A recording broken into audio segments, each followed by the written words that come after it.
بسم اللہ الرحمن الرحیم۔ السلام علیکم۔ میں نے ایک پسماندہ علاقے میں بیوٹی پارلر کھولا تھا اور مجھے یہاں کی سبھی خواتین ایک ہی حوالے سے جانتی تھیں کہ میں ان کے حسن کو چار چاند لگا دیتی ہوں۔ یہاں کی اکثر خواتین جو نواب خاندان سے تعلق رکھتی تھیں میرے پارلر آنے کی بجائے مجھے زیادہ پیسے دے کر اپنے گھر بلا لیتی تھیں۔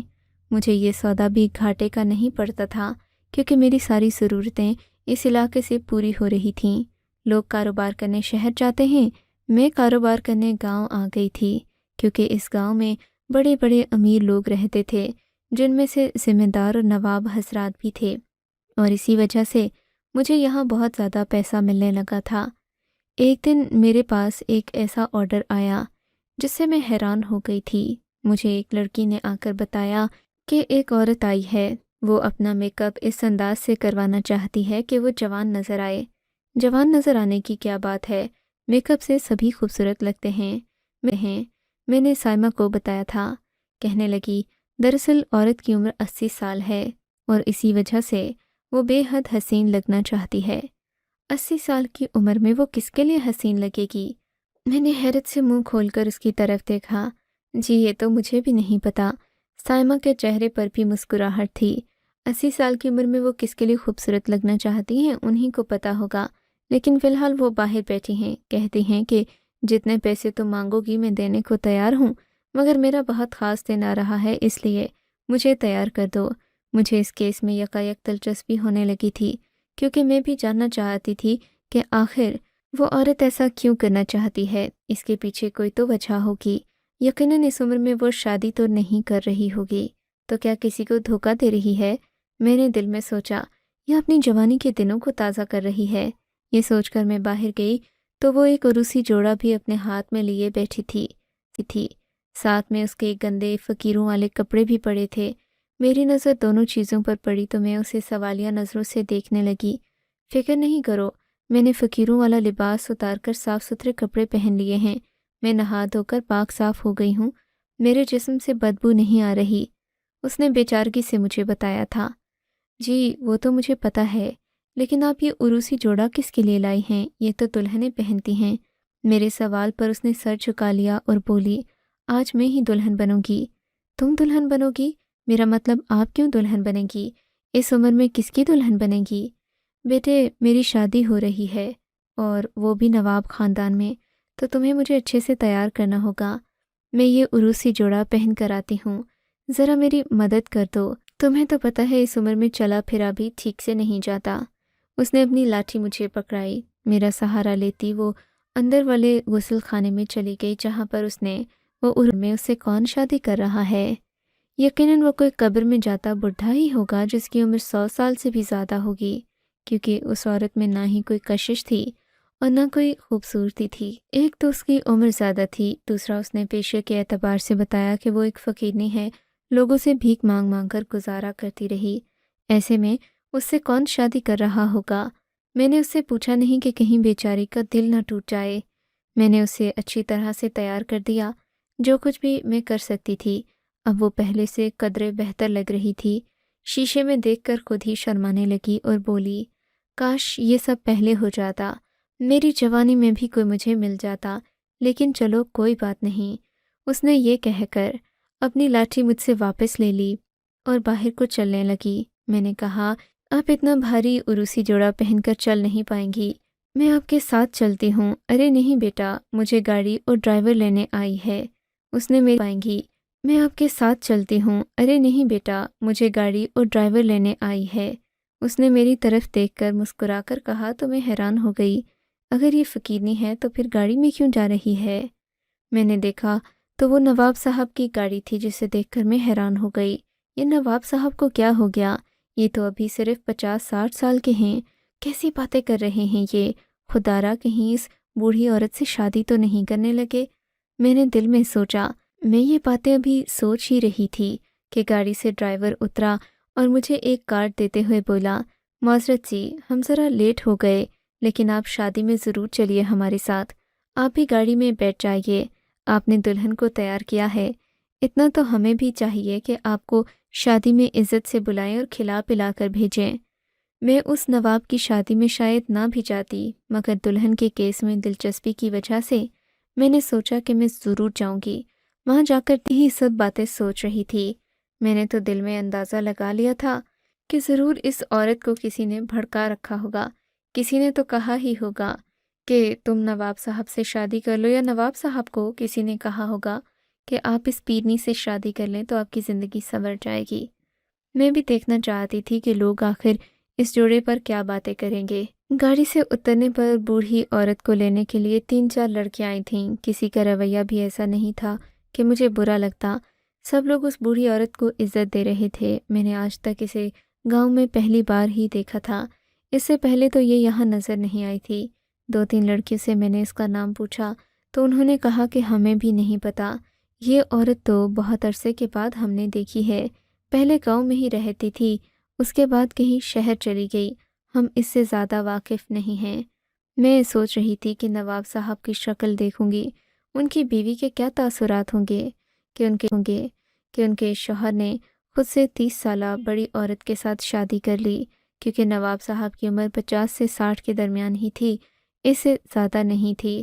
مگر میری تو حیرت کی انتہا اس وقت نہ رہی جب نواب صاحب اس عورت کو دلاسا دینے لگے اور اس کے ساتھ بیٹھ گئے، گویا اس کے دولہا نواب صاحب نہیں تھے تو کون تھا اس کا دولہا؟ کہیں اپنے کسی ڈرائیور یا گارڈ سے تو اس کی شادی نہیں کروا دی۔ میں یہی سوچ رہی تھی کہ دولہا آ گیا کا شور پیدا ہوا۔ میں نے دوسری طرف دیکھا تو وہاں پر نواب صاحب کا بیٹا نوابزادہ علی کھڑا تھا۔ نوابزادہ علی کو دیکھ کر میرے رونگٹے کھڑے ہو گئے۔ میں نے سن رکھا تھا کہ نوابزادے کی عمر صرف 18 سے 20 سال ہے، تو کیا یہ دولہا تھا؟ میں پھٹی پھٹی آنکھوں کے ساتھ اس سارے منظر کو دیکھنے لگی۔ ساتھ بیٹھی لڑکی کو کونہی مار کر پوچھا کہ کیا یہ ہی نواب صاحب کا بیٹا ہے جس کی شادی ہے اس عورت سے؟ تو اس نے ہاں میں سر ہلایا اور بولی، مگر پھر بھی دیکھو کس سے شادی کرنے جا رہا ہے، ان لوگوں کو ذرا بھی حیا نہیں۔ میرے خدایا، اب یہ کیسے اس کے ساتھ رہے گی؟ یہ تو اس کی دادی کی عمر کی ہے۔ عورتیں بہت ساری باتیں کر رہی تھیں، جبکہ دولہا یعنی 18 سالہ نوابزادہ علی ٹہلتا ٹہلتا آ کر اسی صوفے پر بیٹھ گیا جہاں پر وہ عورت پہلے سے براجمان تھی۔ مجھے لگ رہا تھا کہ نواب صاحب نے کوئی زبردستی کی ہوگی، لیکن دولہے کی بتیسی دیکھ کر اندازہ ہو چکا تھا کہ یہ شادی زبردستی کی ہرگز نہیں، نہ ہی نوابزادے علی کو کسی نے اس بات پر مجبور کیا ہے۔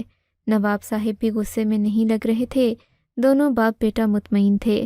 ایسا لگتا تھا کہ یہ شادی ان کے حق میں بہتر ہے، جبکہ نواب صاحب کی بیوی بہت غصے میں بیٹھی تھیں، کہنے لگیں کہ میرا تو ان لوگوں نے پورے گاؤں میں مذاق بنوا دیا، میں تو ایسا سوچ بھی نہیں سکتی تھی، اپنے بیٹے کے لیے چاند سی بہو بنوا دیا، میں تو ایسا سوچ بھی نہیں سکتی تھی، اپنے بیٹے کے لیے چاند سی بہو لانا چاہتی تھی، لیکن دیکھو ان لوگوں نے کیا کر دیا، پورے گاؤں کے سامنے میری ناک کٹوا کر رکھ دی۔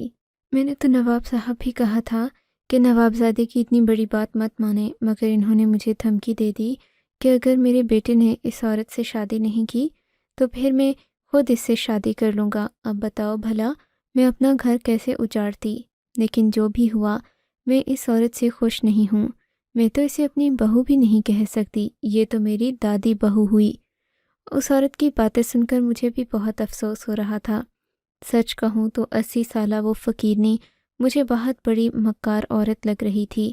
اس کے چہرے پر تیور ایسے تھے جسے دیکھ کر ایسا محسوس ہوتا کہ وہ بہت تجربہ کار عورت ہے، لیکن فی الحال وہ اپنا سر جھکا کر یوں بیٹھی تھی جیسے اسے یہ شادی بہت عزیز ہو، مگر اس کی نظر مجھ پر تھی۔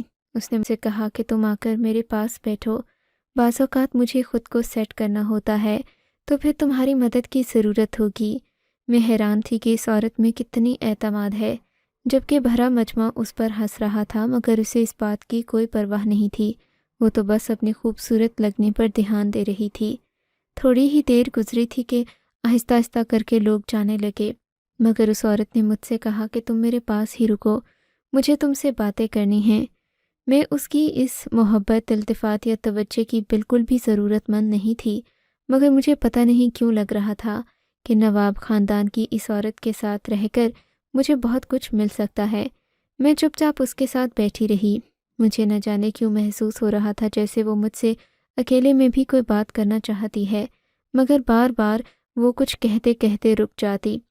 تھوڑی کی دیر کے لیے مہمان ادھر ادھر ہوئے تو اس نے مجھ سے کان میں کہا کہ تم رات کو میرے ساتھ ہی رک جاؤ، کچھ دن میرے ساتھ رہو گی تو میں تمہیں بہت اچھے پیسے دوں گی۔ دراصل مجھے ایک پارلر والی عورت کی بہت سخت ضرورت ہے۔ تمہیں تو پتہ ہے کہ میری عمر کتنی زیادہ ہو گئی ہے، اب اس عمر میں مجھے بناؤ سنگھار کرنا نہیں آتا۔ میں نے تو ساری زندگی بھیک مانگ کر اپنے بچوں کا پیٹ پالا ہے، لیکن تم تو شادی شدہ ہوگی، خود بھی تو جانتی ہوگی کہ کیسے مردوں کو لبھانا ہوتا ہے۔ بس تم مجھے تیار کر دیا کرنا، میں تمہیں ہر دن اتنے پیسے دیا کروں گی جتنے تم اپنے پارلر میں نہیں کما پاتی۔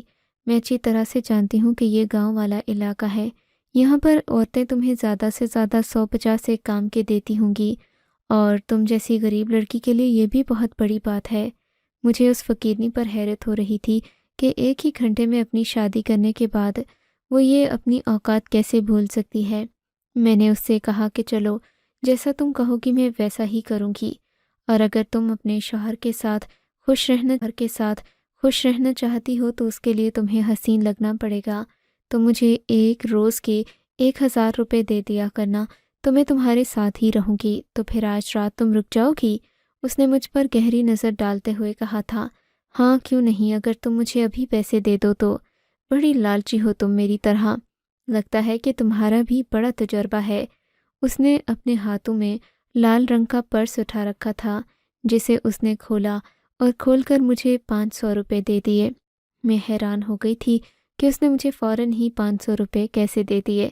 میں نے اس کے ہاتھ پاؤں دیکھ لیے تھے، ویسے وہ لگتی تو کسی شریف گھرانے ہی کی عورت تھی، مگر پتہ نہیں کیوں مجھے ایسا لگتا تھا کہ یہ کہانی کچھ مختلف ہے۔ پھر مجھ سے مخاطب ہو کر بولی، دراصل آج میرا شوہر میرے کمرے میں آئے گا اور میں ایسا نہیں چاہتی۔ تم تو سمجھدار ہونا کہ میری عمر کیا ہو گئی ہے، میں نے تو یہ شادی اپنے شادی کے تقاضے پورے کر سکتی ہوں بھلا۔ وہ عورت بڑی سمجھدار معلوم ہوتی تھی، تو بس اسی لیے میں چاہتی ہوں کہ تم میرے ساتھ رکو۔ میں ان لوگوں سے کہہ دوں گی کہ تم میری سہیلی ہو جسے میں نے یہاں بہت عرصے کے بعد دیکھا ہے، اور یہ کہ تم بھی میری طرح شہر سے آئی ہو، شہر کے کسی علاقے سے آئی ہو۔ میں اس عورت کی بات پوری طرح سمجھ گئی تھی، اور مجھے یہ بھی پتہ چل چکا تھا کہ مجھے اس کے لیے کیا کرنا ہے اور وہ مجھے پیسے کیوں دے رہی ہے۔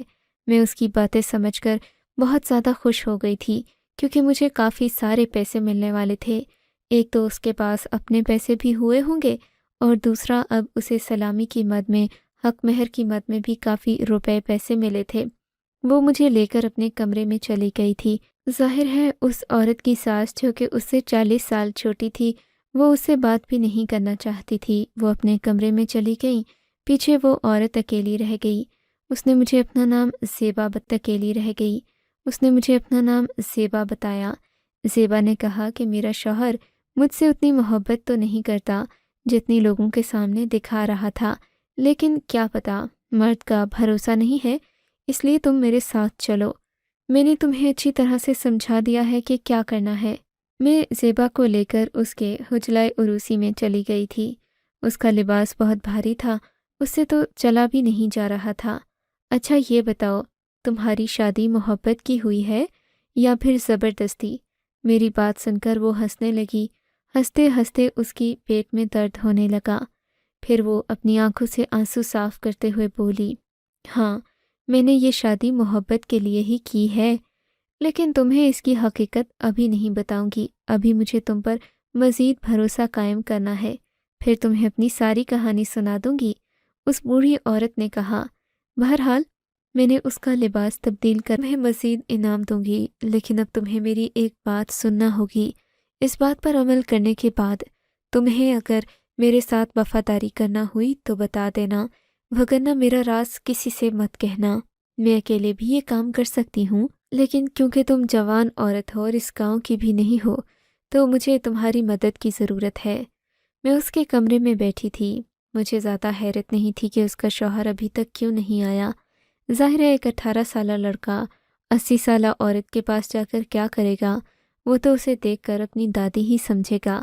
مگر حیرت تو مجھے اس وقت ہوئی تھی جب کمرے کے دروازے پر دستک ہوئی۔ میں نے دروازہ کھولا تو سامنے نوابزادہ علی کھڑا تھا۔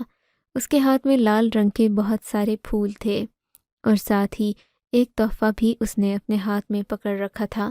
یہ سب دیکھ کر مجھے بڑی حیرت ہونے لگی۔ یہ کیا ہے نواب صاحب؟ میں نے اس سے پوچھا تو کہنے لگا دیکھ نہیں رہی آپ، میں اپنی بیگم صاحبہ کے لیے تحفہ لے کر آیا ہوں، اور ویسے میاں بیوی کے کمرے میں رات کے وقت رکنا بڑی بد تہذیبی ہوتی ہے، آپ یہاں سے چلی جائیں۔ اس نے تو مجھے صاف صاف کمرے سے نکلنے کا کہہ دیا، مگر زیبا نے پیچھے سے آواز لگائی، کوئی بات نہیں نواب زادے، یہ میری سہیلی ہی ہے، تم اس سے مت شرماؤ، اور یہ تھوڑی دیر کے لیے باہر چلی جائے گی مگر رات بھر میرے ساتھ رہے گی۔ میں نے سوچا تھا کہ یہ بات بڑی عجیب سی ہے، لیکن پھر زیبا نے مجھے اپنے پاس ہی روک لیا۔ نوابزادے علی نے میرے سامنے اپنے الفاظ میں بڑی کمال مہارت کے ساتھ اس بڑھیا سے اظہار محبت کیا۔ وہ یہ کہہ بھی رہا تھا کہ اگر میری عمر آپ کو لگ جائے تو میں مزید کچھ عرصہ آپ کے ساتھ گزارنا پسند کروں گا۔ وہ عورت بڑی خوش بھی تھی، لیکن ساتھ ہی ساتھ کسی گہری سوچ میں گم تھی۔ پھر نوابزادے علی کو یہ کہہ کر بھیج دیا کہ میں کل رات سے آپ کے ساتھ رہوں گی، فی الحال مجھے اپنی اسی سہیلی کے ساتھ رہنے دو، کیونکہ میں یہاں پر بہت عرصے کے بعد آئی ہوں تو مجھے یہاں کے موسم میں بہت زیادہ تبدیلی محسوس ہو رہی ہے۔ مجھے یہاں سنبھلنے میں، اپنی طبیعت بنانے میں تھوڑا وقت لگے گا۔ نوابزادے صاحب باہر چلے گئے۔ ان کے باہر جانے کے بعد زیبا نے مجھ سے ایک بیگ منگوایا اور کہنے لگی، اسے کھولو اور اس میں میرے سارے زیورات ڈال دو۔ میں اسے غور سے دیکھنے لگی تھی۔ یہ تم کیا کر رہی ہو زیبا؟ کیا تمہارا یہاں سے بھاگنے کا ارادہ ہے؟ تو اور کیا، تمہیں میں بیوقوف لگتی ہوں کہ اپنا سارا زیور وغیرہ لے کر میں یہاں آ گئی، اور اب یہ لڑکا یہ مجھ سے شادی کر کے مجھے یہاں لے تو آیا ہے، لیکن جانتی ہو کہ کیوں لایا ہے؟ اس کی اس بات نے مجھے حیران کر دیا۔ میرے سارے زیورات رکھے اور بولی، تم جتنا چاہو گی میں تمہیں دے دوں گی، لیکن تمہیں میرا ساتھ دینا ہوگا۔ دیکھو، گاؤں والے لوگ تو نہ تمہیں جانتے ہیں نہ ہی مجھے۔ میں بہت پہلے یہاں پر آئی تھی کسی کام سے، لیکن اب میں ان لوگوں کو نہیں جانتی نہ پہچانتی ہوں، اور تم بھی یہاں پیسوں کے لیے آئی ہو۔ میں تمہیں 10 لاکھ روپے بھی دینے کو تیار ہوں، لیکن تمہیں میری مدد کرنا ہوگی۔ اور مدد کیا کرنا ہوگی؟ میں تمہیں سمجھا چکی ہوں۔ جا کر باہر سے کوئی گاڑی منگوا لو اور پھر مجھے اس میں بیٹھ کر بتانا۔ سب کو یہی لگے گا کہ تم واپس اپنے بیوٹی پارلر جا رہی ہو، لیکن ہم دونوں ساتھ یہاں سے نکلیں گے۔ اس کی بات سن کر مجھے ڈر بھی لگا تھا کہ اگر ان لوگوں نے مجھے پکڑ لیا تو کیا ہوگا۔ تب اس نے مجھے سمجھایا کہ یہ نواب بس نام کے ہی نواب ہیں، ان کے پاس اس گھر کے علاوہ اور ایسی کوئی طاقت نہیں کہ یہ تمہیں کچھ بھی کہہ سکیں۔ میں ان سے زیادہ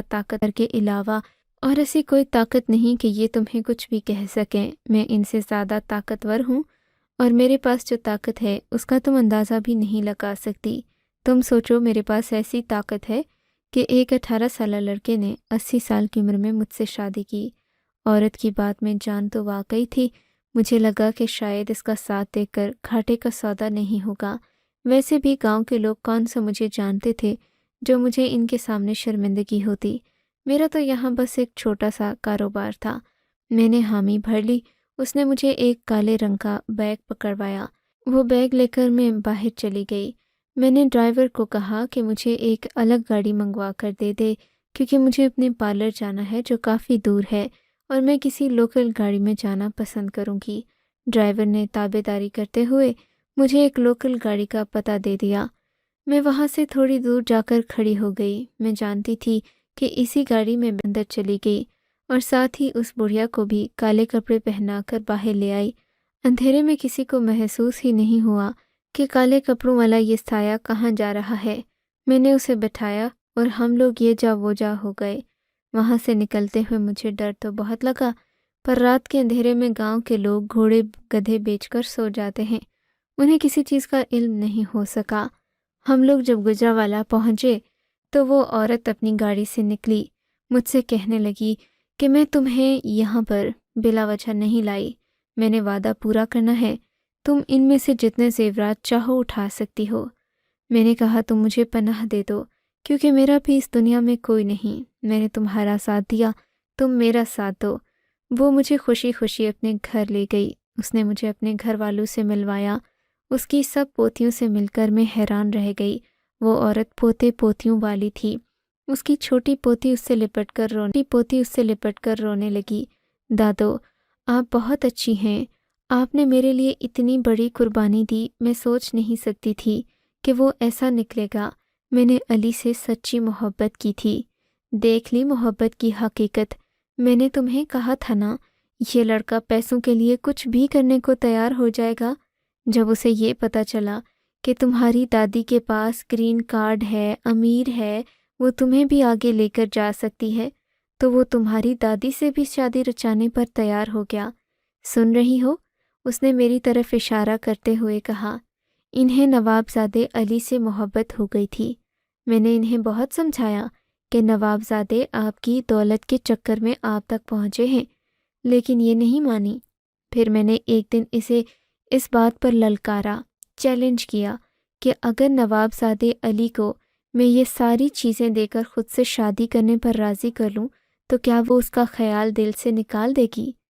اسے لگتا تھا کہ نوابزادہ ایسا کرے گا ہی نہیں، وہ صاف مکر جائے گا، کیونکہ بقول اس کے وہ تو لائبہ سے سچی محبت کرتا تھا۔ لیکن جانتی ہو کیا؟